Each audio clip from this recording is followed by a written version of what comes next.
আজকে আমি তোমাদের সাথে শেয়ার করব সালফার চক্র বা সালফার চক্র সম্পর্কিত যে সমস্ত গুরুত্বপূর্ণ তথ্য আছে সেগুলো।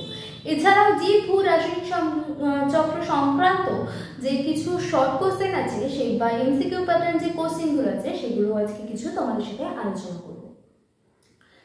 তাহলে আমাদের প্রথমেই জানতে হবে সালফার চক্র কাকে বলে। সালফার চক্র হলো যে প্রক্রিয়ায় পরিবেশ থেকে জীবদেহে এবং জীবদেহে থেকে পরিবেশে সালফারের চক্রাকারে আবর্তন ঘটে তাকে বলা হয় সালফার চক্র। তোমরা সালফার চক্র পড়ার আগে সালফার চক্রের যে ডায়াগ্রামটা আছে সেটা ভালো করে দেখে নাও। সালফার চক্র দুটি পর্বে কাজ করে, একটা হলো পরিবেশ দশা আর একটা হলো জীবজ দশা বা পরিবেশ পর্ব বা জীব পর্ব।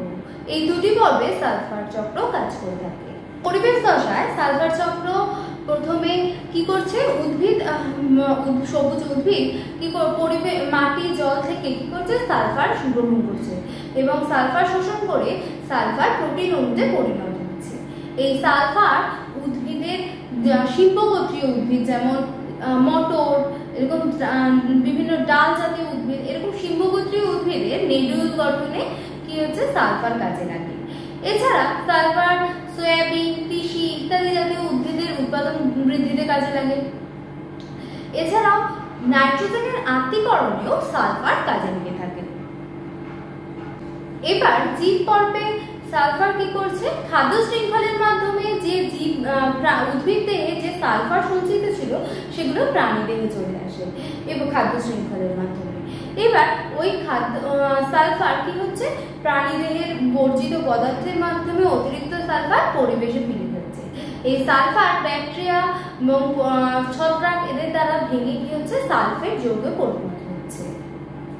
এই সালফেট পরিবেশ কি করছে, এই পরিবেশে এই সালফেট মুক্ত হয়ে যাচ্ছে। মুক্ত হয়ে গিয়ে এছাড়াও এই সালফেট বা কি করছে প্রাণীদেহে যে অ্যামিনো অ্যাসিড, প্রোটিন ইত্যাদি গঠনে সহায়তা করছে।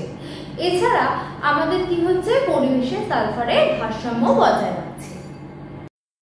পরিবেশে সালফারের উৎসগুলো কি কি? সালফারের উৎস মূলত হাইড্রোজেন সালফাইড এবং সালফার ডাই অক্সাইড গ্যাস। আগ্নেয়গিরির অগ্নুৎপাতের সময় প্রচুর পরিমাণে এই গ্যাস নির্গত হয়। এছাড়াও কয়লা, পেট্রোলিয়াম, জীবাশ্ম জ্বালানিতে বায়ুমণ্ডলে এই গ্যাস দুটি মুক্ত হয়ে যায়। পরিবেশে সালফেট ফিরিয়ে দিতে কারা সাহায্য করে? উত্তর হবে অ্যাসপারজিলাস, নিউরোস্পোর ছত্রাক এবং প্রোটিয়াস ব্যাকটেরিয়া। এই সালফার চক্র সম্পর্কিত এবং সালফার চক্র ছাড়াও যে সমস্ত জীব ভূ রাসায়নিক চক্রের ইম্পর্টেন্ট কোশ্চেন আছে চলো কিছু আলোচনা করা যাক। এই কোশ্চেনগুলো তোমরা খাতায় নোট ডাউন করে নাও আর ভিডিওটা ভালো লাগলে অবশ্যই সাবস্ক্রাইব করে দিও। সালফার চক্রে সালফার প্রধানত মাটি ও জলে কিভাবে থাকে? সালফেট রূপে থাকে। সালফার চক্রে কোন ধাপে ব্যাকটেরিয়া সালফেটকে সালফাইডে রূপান্তর করে? উত্তর সালফার রিডাকশন।